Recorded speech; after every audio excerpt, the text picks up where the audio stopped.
What's happening, everybody? It's me, your resident supervillain, Mr. J. Washington. Now, normally I come to you with a whole bunch of TV, films, some other stuff, everything of the sorts. But this one is something I had to come with the audience on YouTube for because of how everything went down and how it's kind of being handled in a sense.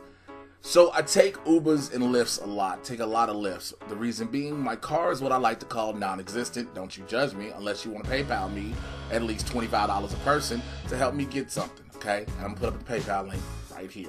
Now, if you want to help PayPal me, whatever. But I take a lot of Ubers and Lyfts, as well as a lot of people do.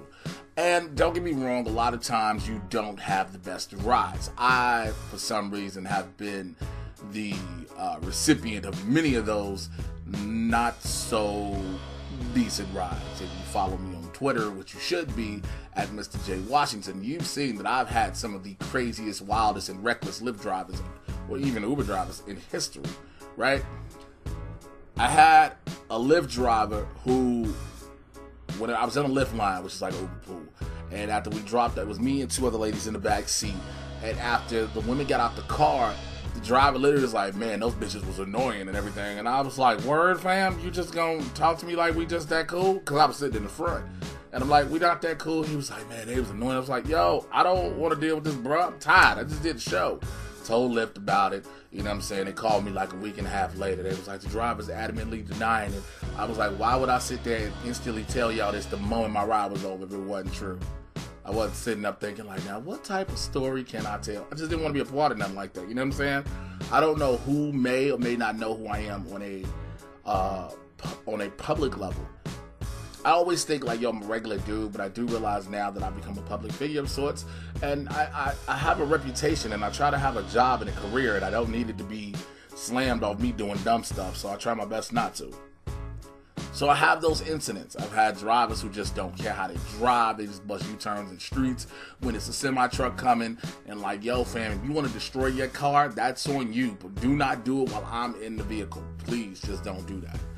But today's ride was something that I would never imagine would ever happen, and it did, and it really has me shook mentally. Now, also, I have to let you know, I've been open about my battle with mental illness and mental health. I suffer from severe anxiety as well as severe depression. So, a lot of things, I try to stay stable and functional for the fans and for people who need me, but a lot of times I go through my own stuff, right? So there are certain things that I don't want to deal with.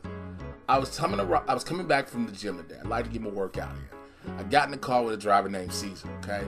Didn't pay no attention to Cesar, had a rating of 4.8, which is like, yo, what have you been doing if people really don't trust you that much, fam? Because you don't never see nobody really get lower than a 4.8, 4.7.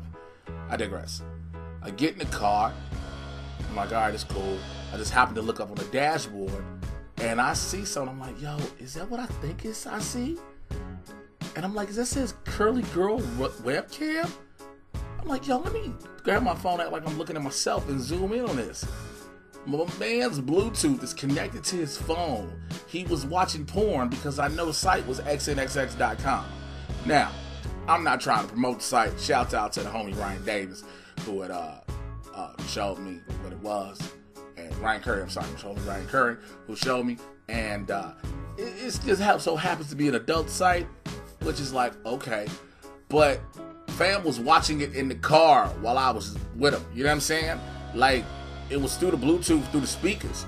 Bro, like, yo, I just came from working out. I don't need to know also that you're watching porn in the car. Also, you've been potentially just beaten off before I got in the car. I gotta touch your car to get in your car and out your car. I don't want to know what you done wiped your hands down on, what you done touched all over, right? I feel real disturbed. My man's drive the whole time back to my crib and never turned it off, changed it or nothing. Like it was nothing. I'm like, yo, this is really not happening. So what do is I go on Periscope on Twitter to make sure I'm documenting this live. Like, yo, this is going on. I take pictures and everything. Like, yo, this is happening. I'm tweeting out about it to Lyft and Lyft support, right? I'm letting this be known that this is going down as it is happening. I get to my drop off to my crib. I literally hit up Lyft support like, yo, I don't appreciate the fact your driver is watching porn while I'm in the car, man. This is really like dealing with my anxiety. Like, yo, this ain't cool. So fast forward maybe about 10, 15 minutes after I get in the crib, I call my therapist, yo. I'm like, hey man, I need to talk. This just happened. I don't know how to feel. What should I say and or do? I'm tweaking. I don't know what's going on. What therapist does what a therapist is supposed to do. They calm you down. They try to get you centered and focused, even though it took a minute. Now, I sent the message I told y'all initially to Lyft support. I sent it to them. Lyft support sends me back this. Let me read it. Hi Jay, thank you for reaching out to let us know about your safety concerns with your recent Lyft driver. We take reports of this kind very seriously and we continue to strive to improve the quality of the Lyft platform. Your feedback is an integral part of making this possible. The trust and safety team is taking the appropriate and necessary actions with this particular driver. In the meantime, I assure you that you'll never be paired with them again.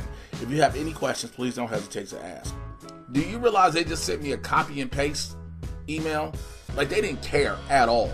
They was like, man, look, okay, you had an issue, boom, we'll deal with it later. You just ain't got to see that driver no more. Because that's how Lyft tends to want to deal with the situation. They don't want you to just, they're like, all right, you just won't ever get to drive again. But there's no saying what's going to happen. Also, yo, I just paid for this. So I'm like, all right, let me go one step further.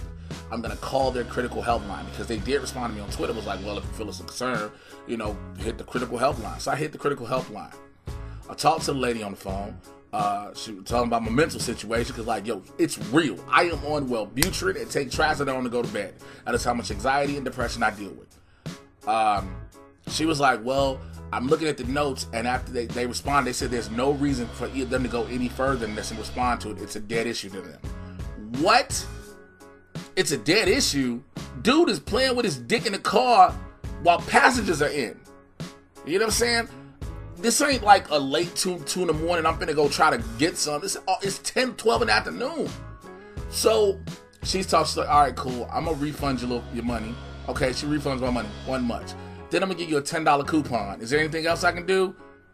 Oh, this is just it. Like, and I know you're like, Jay, what do you want? I want y'all to help compensate with my mental stress. I was supposed to do a show, and I can't get on stage thinking about because I have to take a Lyft to get to where I'm going, right? I can't do that now. Even if I go to the other app, I can't do that right now. My mental state ain't the best right now. People take mental illness lightly.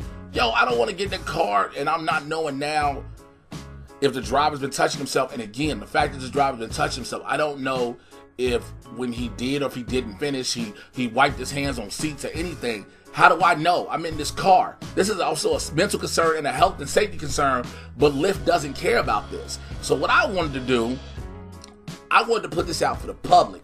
Yo, if you've had issues like this, share this video, man. Tag Lyft in it. Let them know this is some bull. Because, yo, I swear to God, if I caught some shit from that driver, Lyft is going to hear all of this. Matter of fact, I've been in touch with a couple homies that are, one being an attorney, that are trying to let me figure out the legal aspect of all this. But I wanted the public to know what I'm going through because since I'm a public figure, I have this platform. Let me use it. If you've been through this, let me know your thoughts in the comments below. Like, subscribe, and click on the notification video. I'm not going to do all the other plugs because that is not necessary right now, man. I just wanted to point this out to y'all. This is on some bullshit. The driver's name is Cesar. I put up the picture already. So if you see him in a Honda CR-V, I don't think you might want to get in it with this thing. Because drivers can go from one platform to another too, by the way. Unless they're completely banned from both. They can go from Lyft to Uber or Uber to Lyft. It doesn't matter. They can do both. So I wanted you all to get their heads up on this. I will holler at y'all later. I'm out of here. Peace.